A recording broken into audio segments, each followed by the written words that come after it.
One thing that you're gonna notice whenever you start researching microphones is that there's two different types of microphones. So you have condenser microphones and you have dynamic microphones. If you do research and you look up YouTube videos and stuff like that, and you look at what professionals say, a lot of them are going to say that a condenser microphone is better. However, for 99% of the people watching this video, the better option is a dynamic microphone. Now, the reason why that is because the whole point of a condenser microphone is that it is extremely sensitive, meaning it's picking up literally every single part of your voice, even the small little intricacies, right? And you might think on paper, okay, that sounds like a good thing, like that sounds like something I would want. However, like I said, it is extremely sensitive, meaning, yeah, you're gonna hear your voice. You're also gonna hear your neighbors upstairs and next door. You're also gonna hear every single car that passes by outside. You're gonna hear every single person that walks by outside. You're gonna hear the dog barking down the block. Literally, it will pick up every single sound happening in a 500 million mile radius. And if you're living in a regular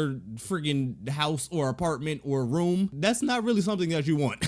Now, the other option is a dynamic microphone, which is the one that I have. And the whole point of a dynamic microphone is that it is sensitive only if you are close to the microphone. So if you're right next to the microphone, about like 5 or 6 inches away, it's picking up your voice perfectly. However, anything more than, I would say, like 2 feet away from the microphone, it's dead silent. It's not picking it up. Like, throughout this entire recording, there have been multiple cars, friggin' people talking. There's been a whole bunch of background noise happening, but guess what? You literally have not heard any of it. The thing with a compressor microphone is, technically on paper it is better. However, it is only going to work properly if you are in a perfect studio setting. Perfect noise isolation. It has to be perfectly sound treated in the room to the point where it is dead silent. And unless you're literally in a studio,